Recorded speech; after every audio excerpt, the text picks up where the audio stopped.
کاروبار جائز ہے؟ سوال ہے شادیوں کے اندر ویڈیو بنانا جائز اور اس کا کاروبار جائز ہے؟ بھائی جہاں بے پردگی اور شہوت ہے وہاں نہ ویڈیو جائز ہے نہ کاروبار جائز ہے۔ دین کے لیے تعلیم و تعلم کے لیے وہ اسلام ہو، bio physics, chemistry, language course ہو، اس کے لیے ویڈیو درست اور جائز ہے۔ لیکن اجنبی بندہ لا کر عورتوں کی ویڈیو بنانا، اب تو بیبیاں جو ہیں وہ ویڈیو میکر آ گئی ہیں اور عجیب ہی صاحب ہے، سلون بن گئے ہیں، بندے بیبیوں سے کٹنگ کرا رہے ہیں اور بیبیاں بندوں سے بال کٹوا رہی ہیں۔ اچھا بی بی سے بال کٹوائے تو 500 اور بی بی اگر بندے سے کٹوائے تو 1000۔ بندوں کی موویاں عورتیں بنا رہی ہیں، عورتوں کی موویاں بندے بنا رہے ہیں۔ اور اللہ تعالیٰ تمہیں سمجھ دے، ہدایت دے۔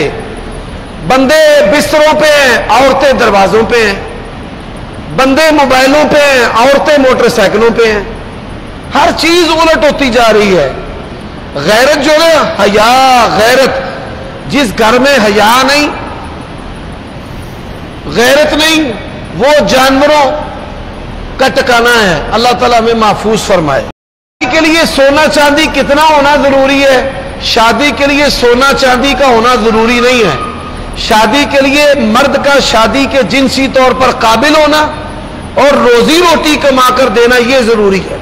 عورت جو ہے وہ میاں بیوی کے تعلق کے قابل ہو، اس کا جسم اس قابل ہو اور وہ بچہ جن سکے، اور پھر خامن جو ہے اس کے حقوق وغیرہ بھی ادا کر سکے، تو اس کی جو ہے وہ شادی کر دینی چاہیے۔ سوال ہے کہ خامن نے بیوی کا سونا لیا، اب شرن جو ہے اس کا مال تب تک تقسیم نہیں ہوگا جب تک بیوی کا قرضہ ادا نہیں کرے گا۔ اللہ تعالیٰ نے قرآن میں کہا من بعد وصیۃ توصون بها او دین۔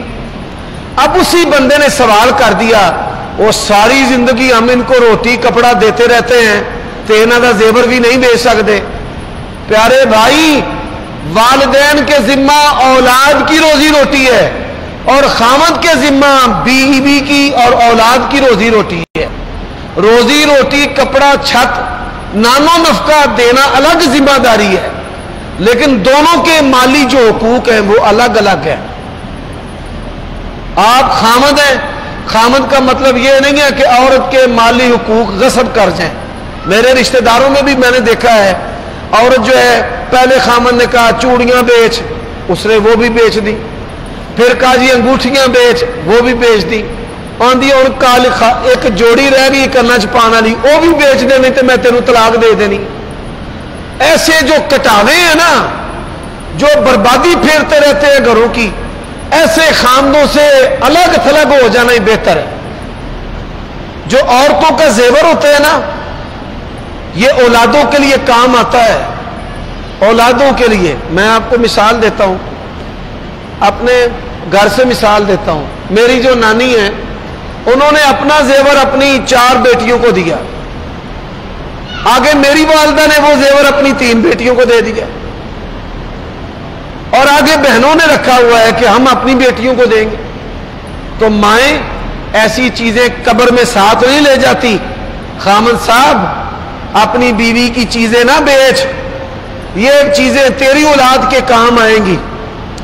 لوگ وراثت دینے کے لیے تیار ہوتے ہیں، ایویں کئی بندے پروپیگنڈا کرتے ہیں، سوڑے نے اگ لگنے نے جہنم جان گے، یہ تیاں دا حصہ نہیں دیندے، وہ دینے کو تیار ہے، لیکن جو جوائی ہیں وہ اتنے فراڈی اور 420 ہوتے ہیں کہ وہ بیٹیوں کا حق کھا جاتے ہیں۔